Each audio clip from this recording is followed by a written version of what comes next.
Everybody, welcome back to Seattle College's Conversations With. I'm your host, Evan Franulovich, here, poolside in Tucson, Arizona, where I've escaped for just a few days.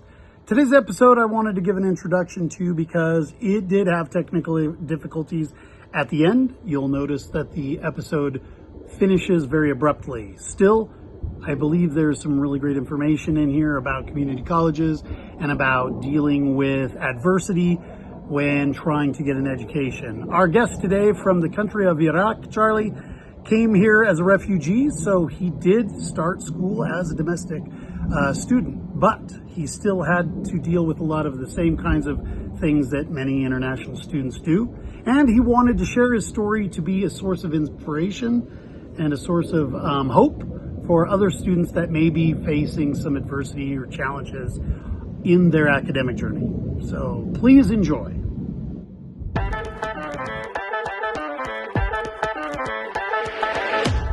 Welcome to Seattle College's international programs and our show Conversations With, where we talk to people that help you understand how you too can be an international student in the United States and why Seattle Colleges should be your first choice. We'll talk to students and staff and agents and government folks, all kinds of people about what you can expect when you're getting ready to apply or travel here, what you'll experience while you're with us, and how it can all lead to an amazing life.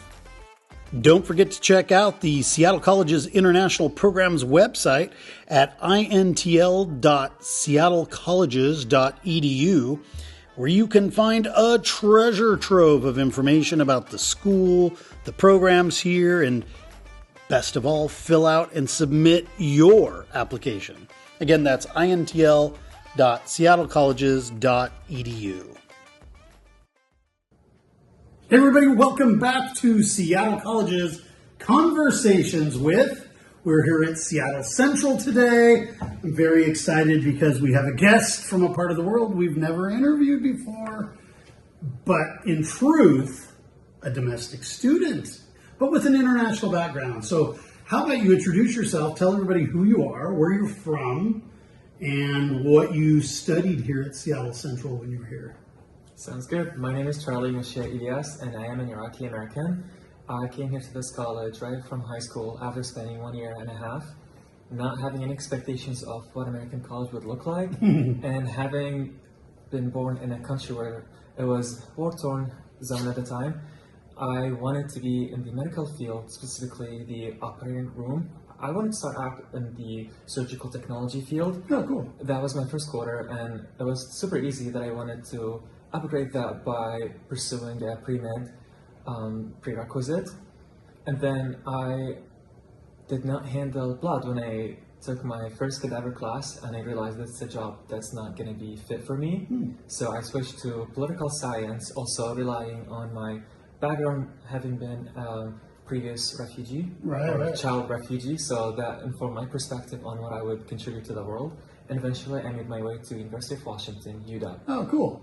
And are you still at UW? I graduated from UW. Hey, nice. When did you graduate? 2018. 2018, so it's been a little while. Yeah. Cool. And what are you doing now? Cybersecurity. Oh, very cool. Yes. And you like that field? I love it. I get a lot of people asking me about cybersecurity, so maybe we'll come back to that. Yeah, for sure. Okay, so I always like to go back and talk about stories. When you were young, like little, did you go to a public school or a private school in Iraq? Private school. Yeah? What I was taught English, French, Hebrew. Oh, no kidding. Yeah. Ah. Of course, the main language was Arabic. Sure. Yeah, but since private school, that's what they provide. So the classes were taught in Arabic. In Arabic. Gotcha. But in addition to language classes for the languages I mentioned. At that time, were you thinking about being an international student? Did you have any grand notions of traveling to different parts of the world and studying in another country? Or did you think, oh, I'll just be in Iraq for the rest of my life? As a young boy and having access to a college that was teaching Arabic and all these other languages, although Arabic was the main focus where the curriculum was taught, but it was interchangeably English as well. And for Hebrew and French, it was just languages for those who wished to learn them. The school was historically Jewish, Oh. So I wanted to promote what has been missing, as most students who this material and knowledge would be catered and provided for have been limited. So I wanted to be the one of the few people who can pursue that and pretend that it was still 1940 Baghdad or earlier than that, when it was more diverse and full of different people. Okay. So you're from Baghdad. That Yeah. was going to be my next question. Capital. That's where Very cool. a college like that would exist Okay. at the time. So then, as you got older, the war broke out, or was it? Fortunately, yeah. Unfortunately, yeah. So did school just stop? For a few months, yes, it did. And going back to that question, previous question, Sure, really yeah. briefly, I did not think about traveling to study abroad because I was going to a college that was providing me all these languages where I can learn them. I only imagined myself being able to go to Paris or, because Hebrew was being taught, I imagined going to Israel. And I was very intrigued about Israel because it was a country where there was a lot of misinformation being spread about it, especially at the time before the war. It was state-sponsored media. So all I hear about Israel at the time, that it was a bad entity. Super negative. Yeah, exactly. So now that I'm learning this language, like hush hush, because the teachers who teach Hebrew were still like living there, and I did not want it to be a language where I can be used as a spy. No, it was a language where I wanted to use and go there and imagine myself as a young boy and being able to speak their language, Israel's language, and of course the Jewish people's language, like myself.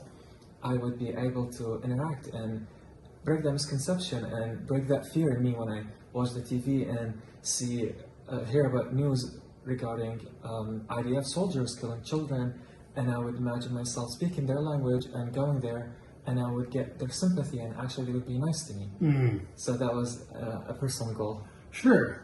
Wow, that's a lot for a little guy to be carried around in their heads. So that's a lot to be thinking about. Let me ask, so you are Jewish-born Iraqi then? Yes. Is there a large population of Jewish Iraqis at the time you were? Being 5 years old at the time I left Baghdad, I did not know how many people exactly would be, and especially because I wasn't encouraged to go around and talk about that part of my identity, because I come from a complex background. Right. For that particular background, I had to be a little bit discreet about it, but I'm thankful that I was able to go to that school. Sometimes earlier referred to it as college, because they call it as college in Iraq, because it provides all these knowledge materials and different classes at a younger age. Right. So that's the Iraqi reception of it. Sure. So at some point, things get bad and you and your family leave the country? We left, immigrating to Syria temporarily. Syria, why? Because it was before the Arab Spring. Right. And it was a country that was really close to Iraq. We did visit Jordan before we went to Syria, because my family wanted to travel around and see where they can reside, because we didn't know how long the war would last. And they love Iraq. They are very homeland-loving people, especially being partly Jewish from my mother's side. We carry a 2,006-year-old history of Babylonian Jewry. We did not want to vanish just like that because of the war. We wanted to claim our belongingness to the country that Judaism found itself, where the Talmud was written, and where Jews contributed to modern and contemporary Iraq prior and after and during the British Mandate. Gotcha. So your parents and you, anybody else? My siblings, my sister had to get married a year before the war. Gladly, she married the person that she likes, that she chose.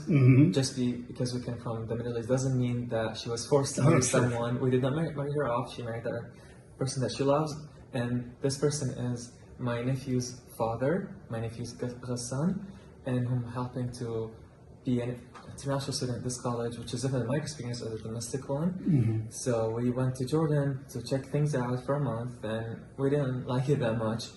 Then my family decided to relocate to Halab, Aleppo, closer to Syria.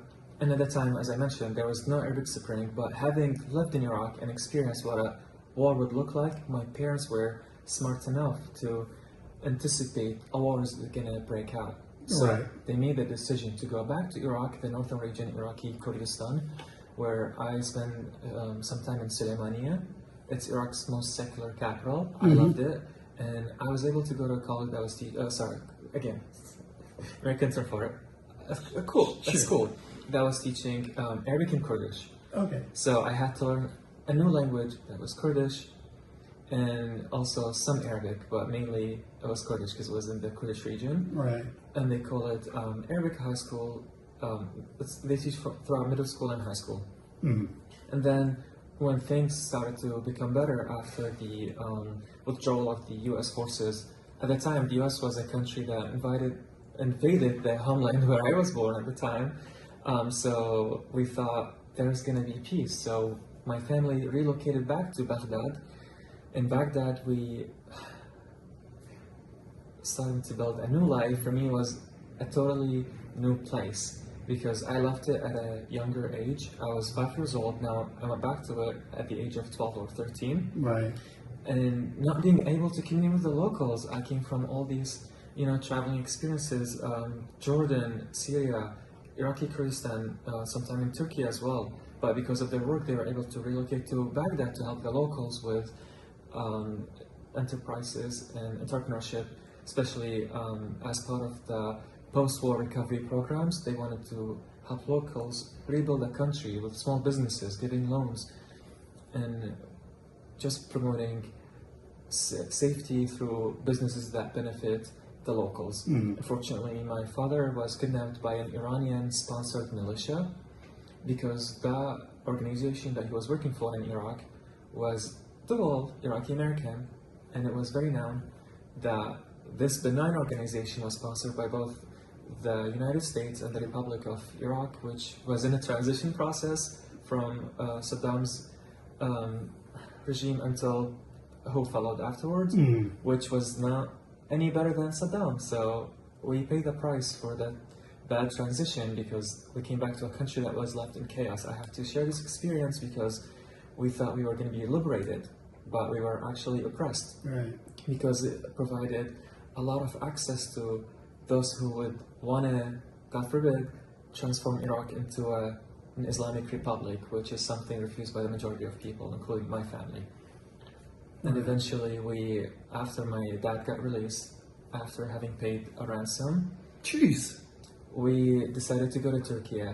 Forget about the Arab Middle East. We tried it in Syria, it did not work out.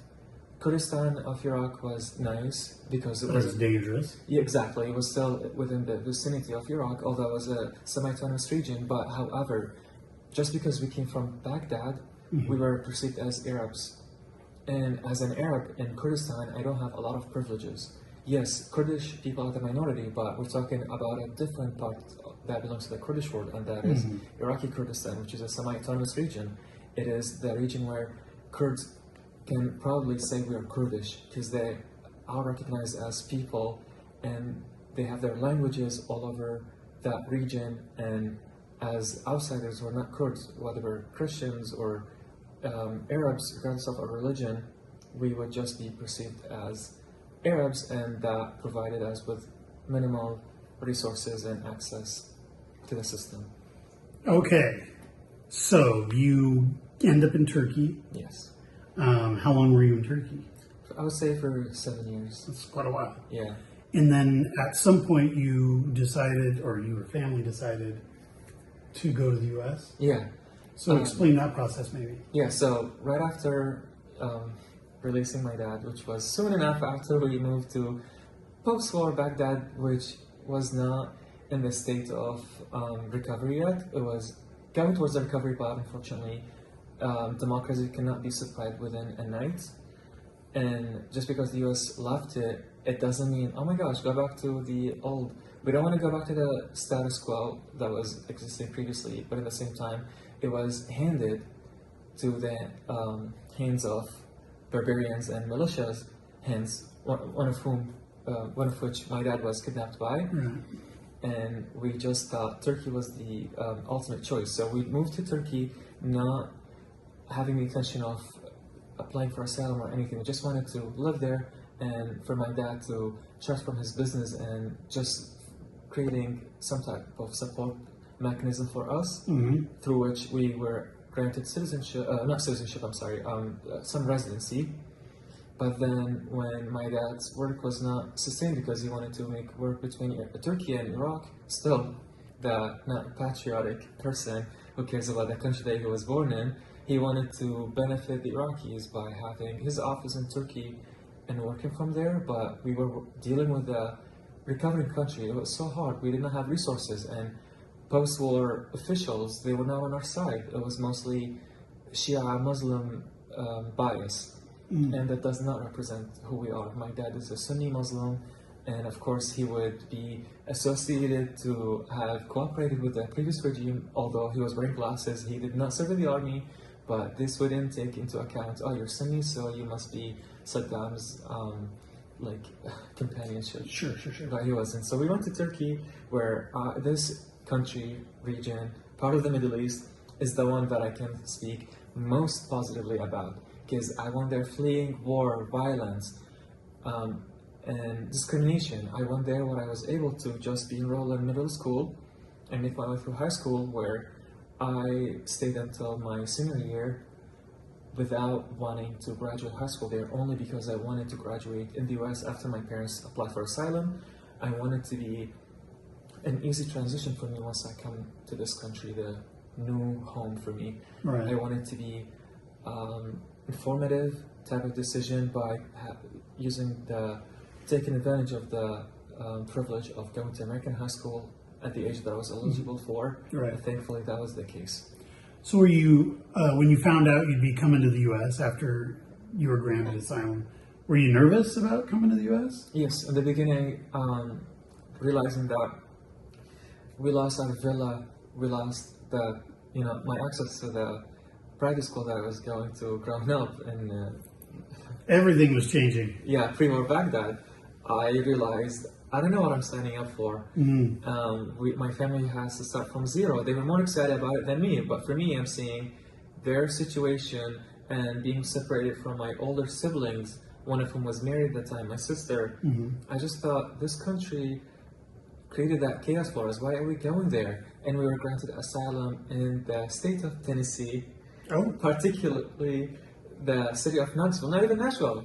And at the time, as an Iraqi boy, refugee boy, in his early ages of being a teenage, my idea of the US consisted of New York, DC, of course, San Francisco. That's what I used to watch in the movies. Sure, of course. I did not know anything about Tennessee. I didn't know how to pronounce it.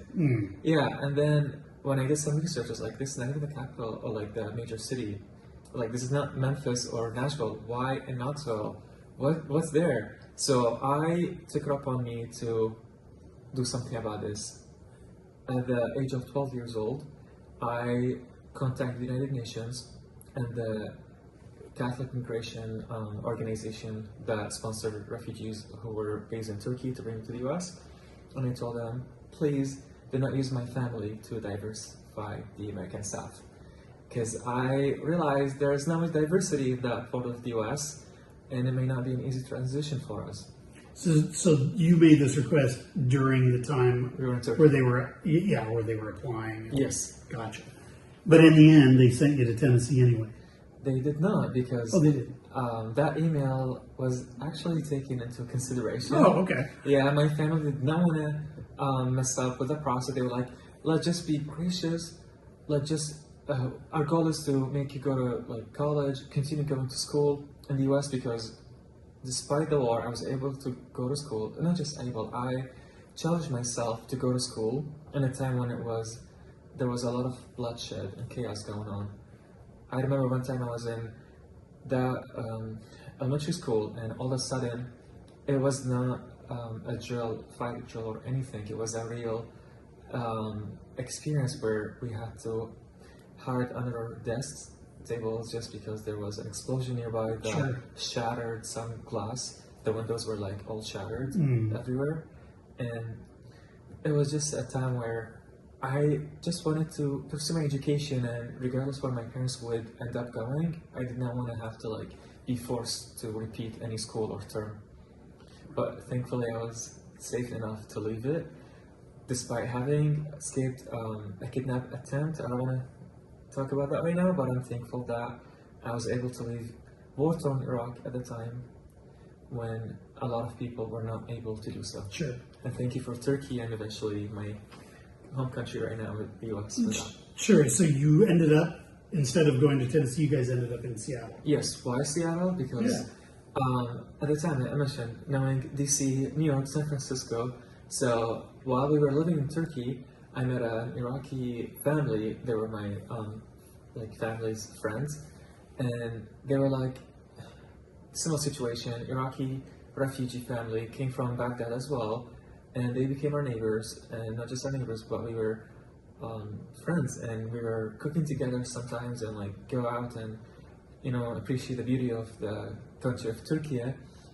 And eventually they made it to Seattle just because their daughter, who came to the US before them, established presence here. So she sponsored them to come here, and they said, why don't you guys come with us? Again, my parents are people who are like very preserved, and although they like to be strategic, they don't want to be against the system. Having worked in Saddam's Baghdad, they wanted to be complying. But I said, no, we have the right to relocate. We are humans. We came from war-torn country, but doesn't mean we can be forced to live in a region that we may not feel comfortable or safe, or like a region that may not provide the opportunities for us to contribute enough for this country. And I could see myself in places like DC, New York, San Francisco, or Seattle, which I did some research about after learning about it from our neighbors. So our neighbors came to Seattle, and I connected with them. I said, if I make this decision, will you actually support my family and accept the sponsorship? It does not involve any financial commitment. They said, of course we will. We're not leaving you guys. We were friends in Turkey, we're friends in the US, we're friends everywhere. Oh. So it worked out. So you came here, they were here already? Yeah. You guys stayed with them initially? For a few days. Yeah. Yes, I'm appreciative of that. They picked us up from the airport. This is like Iraqi culture, generosity. Sure, yeah, of course. They hosted us at their house. Unfortunately, it was in Kent. I would have been happier. It's a little far to the south. Exactly. If you're listening and you don't know the geography, it's a little out there. Within the greater Seattle area, it's outside the vicinity of the city of Seattle, but it's accessible, but it's very different. It's an immigrant-absorbing city, Yeah. so it felt appropriate, and my parents did not want to be, they thought they would be entitled if they would ask to be in Seattle instead.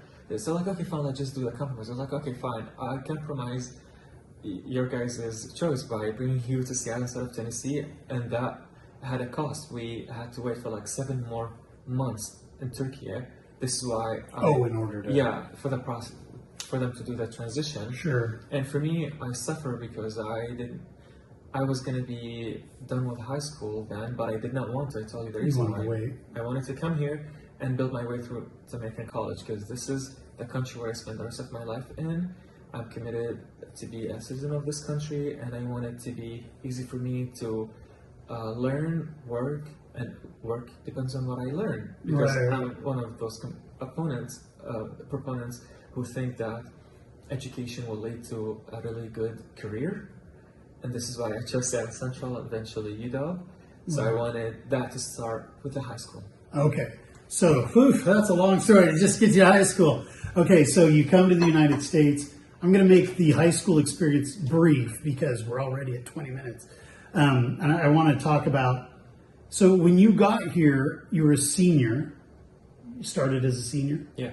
And your English, you're already speaking English pretty well? So that year that I lost in Turkey, instead of like graduating high school, I spent it to improve my English. Nice. It was a self-dependent learning. Gotcha. Totally independent. Right. So upon enrolling at Canadian High School, I was tested for my English proficiency, and I was placed in Core English 11, which is, it's not an ESL class. ESL stands for English as a Second Language, and the high school level there is ELL, which is English as a Learning Language. Right. But I was not placed in either one of these. I was just sent to Core English 11, which is like the junior level. Like, yeah, English for natives, but a year younger than mine. It's still better than ESL or ALL. So you're doing some essay writing, you're reading some literature, Yeah. that kind of stuff. Okay, cool. And the rest of your classes were senior level classes. Yeah. And just briefly, you must have gone through some sort of culture shock coming to an American high school, coming from Turkey, I'm guessing? Well, Turkey was the transition, I would say. Sure. Turkey is very open, and that's why I like it, because I spent my middle school age just pursuing my happiness and safety and living in a city, growing up in a city like Istanbul. I was very happy, content, and being on the European side and having easier access to the Asian one.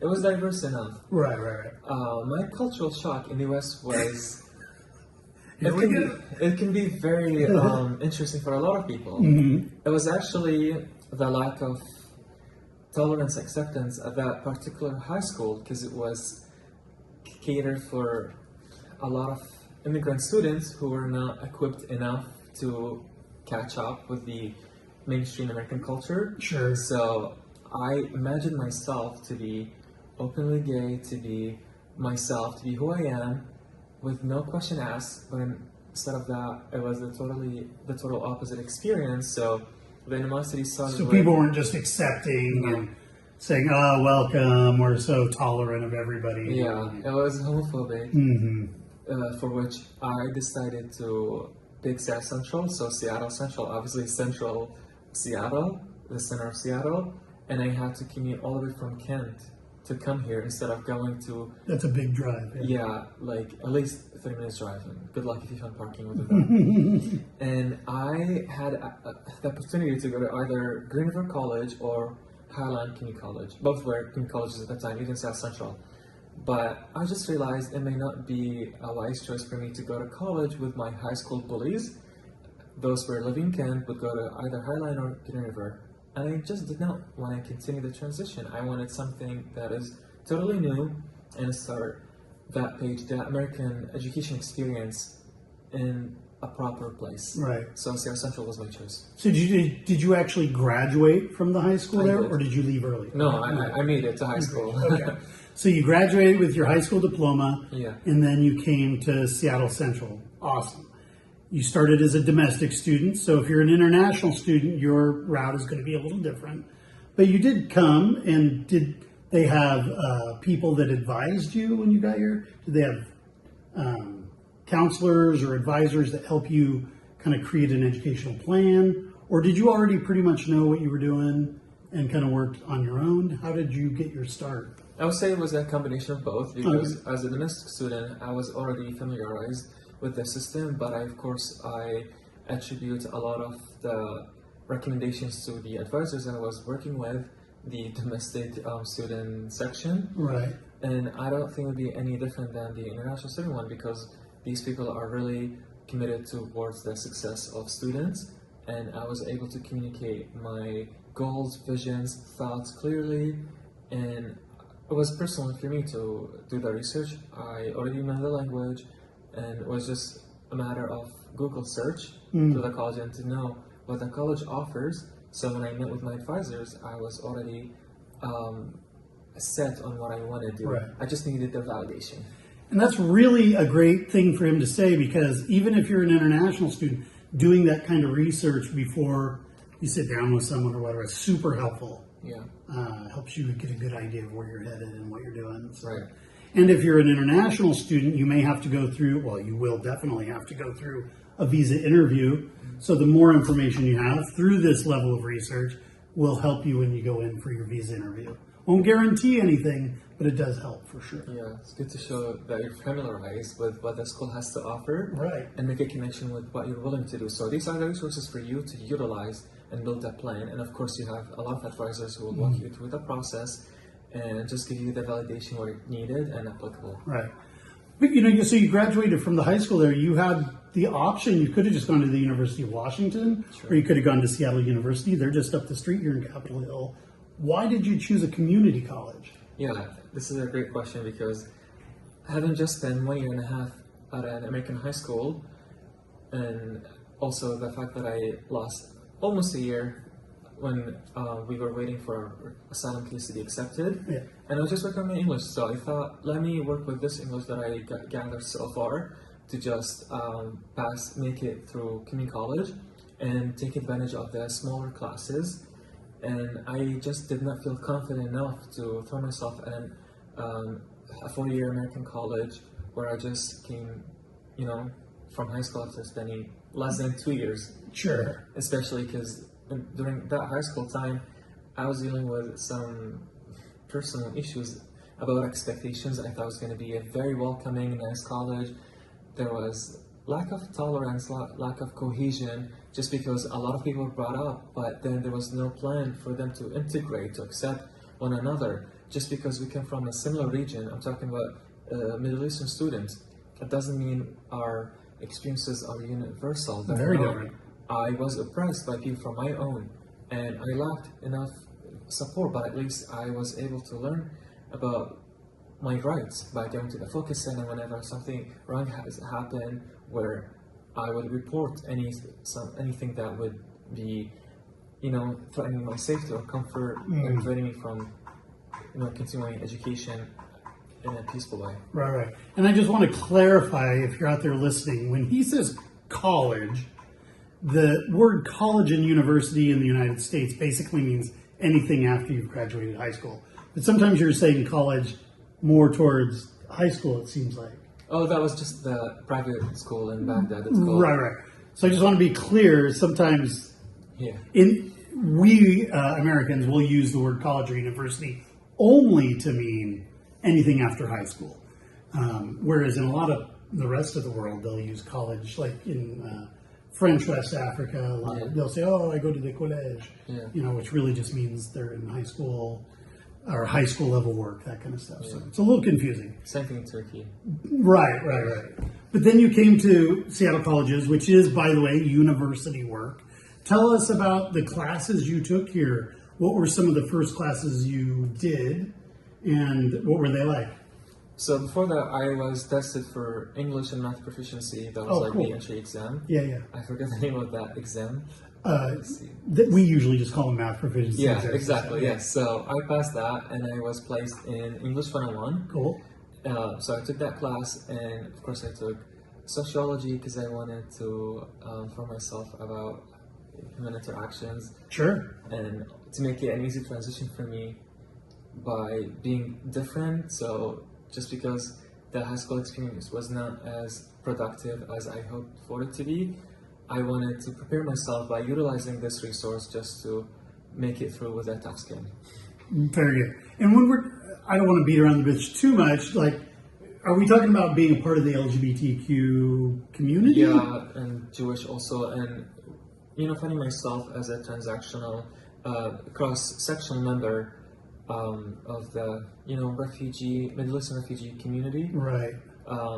Just because I came here and I saw people who speak Arabic doesn't mean that we have the same experiences. So I was friendly to them, of course. Right. But then I realized there is some expectations about how a male-presenting student should look, dress, talk like. Of course. And for me, I was like, oh my God, they speak a similar language, the same language, different dialect for sure. That means I can, talk to them nicely. And for me, it was like a way to connect with people. But then I realized there was some animosity because for some of them, they would think I'm on the wrong path. But instead, that was a time for me where I wish that some cultural education would be provided to newcomers. That was my entitlement as a domestic student to wish for international students who come here to be introduced through some courses that there's going to be many people who are different than you just because, and you might be different as well. You would like to be accepted the way you are, but at the same time, you also have the obligation to accept people who are different from you. Sure. I don't think there are mandated classes in any way. There are, they could avoid any kind of education in that way. We do have a lot of activities, clubs, peripheral kinds of stuff. Some orientations where they might get exposed to it, but not formal classes or anything like that. I was just hoping, if they get a preschool, pre-enrollment type of orientation, it would be nice to discuss that part. Sure. Yeah. But I think I mean, now that you're here in the U.S., you can see with the upcoming election that, there are very educated people on both sides of the political aisle. Sure. And just because you have a lot of education doesn't mean like your level of acceptance or your ability to appreciate or accept someone else's different point of view or whatever is going to happen. So, yeah, I mean, we do our best, I think. I mean, you could probably speak to it better than I can, but it seems to me, from my perspective as an employee, that there are a lot of activities to try to help support students. There are resources you can take advantage of. Have you used any of those resources? Have you networked with people in some of the clubs or offices that support a variety of students? To an extent, yeah. So there were some volunteering opportunities through the surgical technology class I took, but then that's very limited and is very education focused. And there was the LGBTQ club that I connected with, and I did wish there was more resources at that time that I was a student here. I'm sure by now there's more student government. Things evolve all the time. Yeah, for sure. And I think international students have more advantage of these resources because there are programs to aim to help people be a little bit more integrated and also finding their way around the city. And these are things I don't think I learned enough about because I wouldn't be relevant enough coming here as a domestic student. But these programs exist, and throughout my friendships with international students, whether those who spoke my language or not, I was aware of some programs that they were getting themselves occupied with throughout volunteering opportunities, internships. Okay, cool. So how much time did you actually spend at Seattle colleges before you left? 2 years. 2 years. You did full 2 years. To get my AA, Associate of Arts, where I made my way to the University of Washington. Cool. And through that AA degree, I only applied to the University of Washington and Seattle Pacific University, SPU. And I know people in high school, a lot of them, those who wanted to make it directly to a 4-year college university, they would apply for like about 10 colleges or more, like 10 universities. Yeah, I was very confident now that I spent these 2 years at Seattle Central. I only considered UW and SPU, and guess what? I got into both. Yay! But you chose in the end to go to UW. For sure. Why did you do that? SPU is a much smaller school, more intimate kind of environment. UW is a big Division I research institution.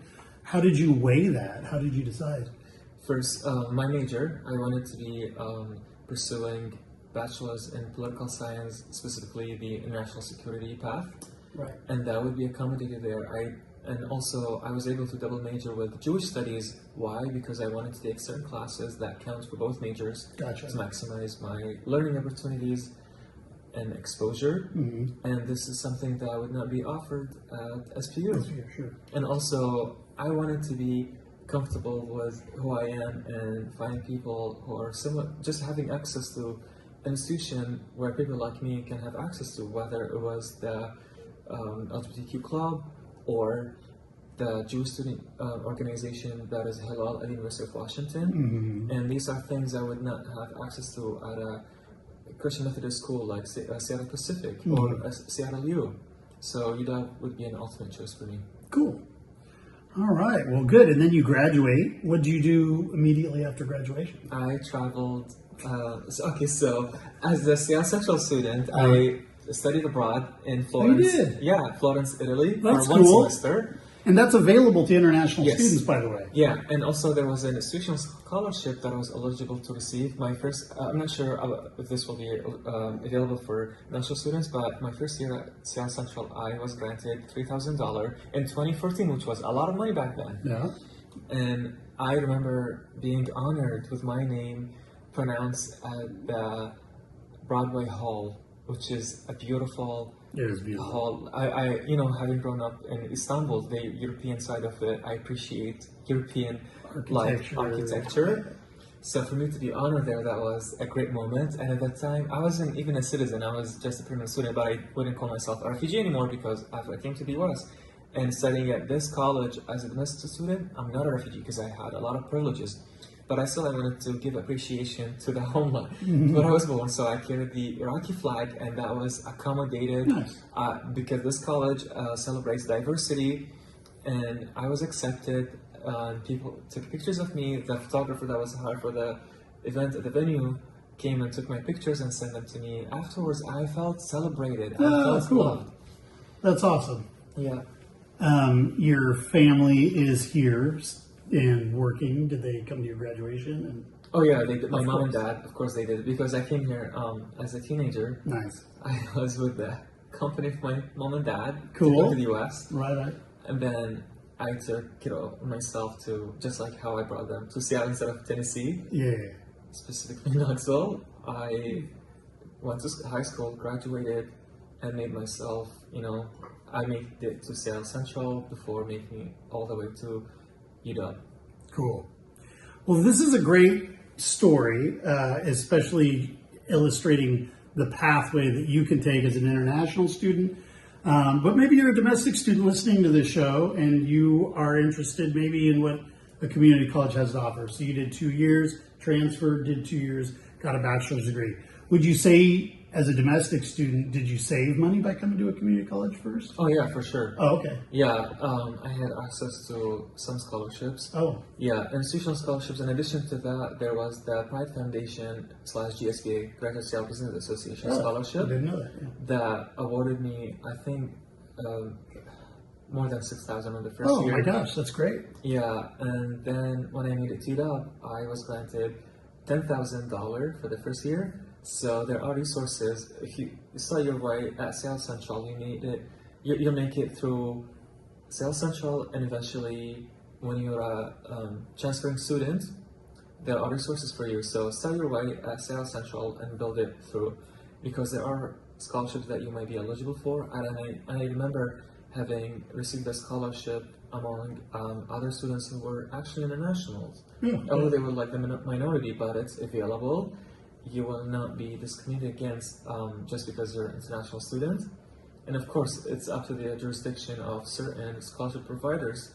But if you have a commitment of staying in Washington and graduate from a Washington-based university, you will be able to get enough resources to help you make that goal. Sure. We do have a number of scholarship opportunities. We allow international students to work on campus. So there are ways for you to help fund your education. Did you work on campus as well? I did work study. Oh, you did? Okay. Yes, it was granted as part of my financial aid package. Very cool. Yeah, so work study provided me the opportunity to get some exposure to like vocational experience Right. in some field I was pursuing, and also just save on money in a way where I feel I did not have to like work my self off just to save Afford- money, but yeah. I was also provided with learning experience that I was able to add to my resume. And also the convenience of studying and working in the same universities. I know for some people, they work, they study at a university, but then they commute for their workplace. Right. And I believe international students have up to 19, 20 hours a week. That's right. So when you able to spend these hours at the university where you study, and hopefully close to where you live, you're saving money and also time to focus on your classes.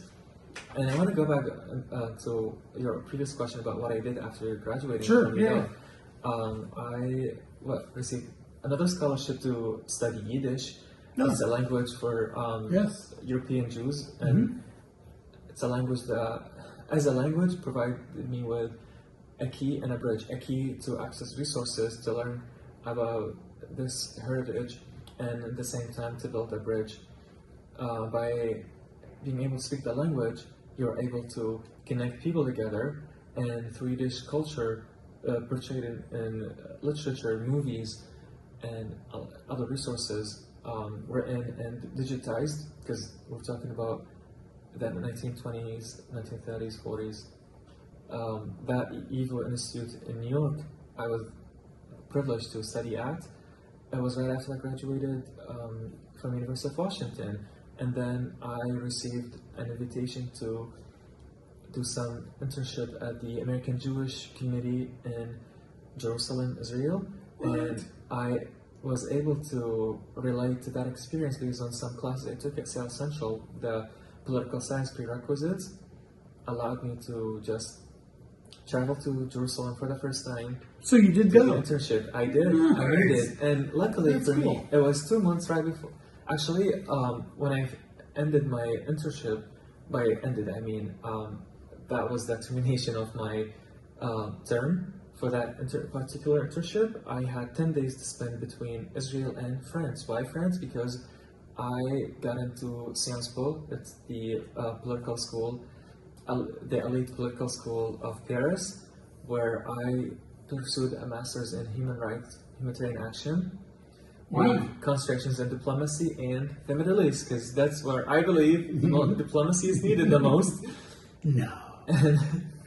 And 10 days between those countries, Israel and France, I traveled to Turkey just because it's kind of in the middle. I wanted to spend time in Istanbul, seeing my sister. At the time, my nephew was still in middle school. We're talking about 2019.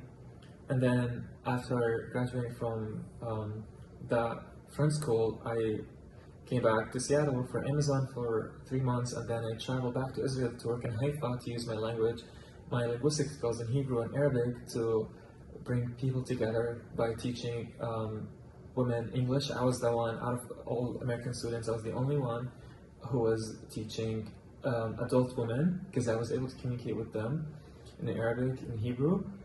And I feel like that gave me a lot of privilege, being able to bring people together. I was teaching them English through concepts, for example, through cooking and certain activities, sport. So as because I have a passion in cooking, and as I teach them a Turkish recipe or something I do for like Halloween here, they were learning the language at the same time, because they were like women in their 30s, 40s, up to 60s.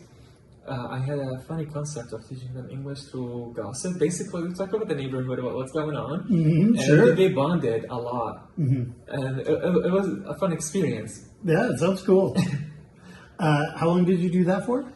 6 months. 6 months, man. Yes. So you actually did get your master's degree in Paris. In Paris, wow.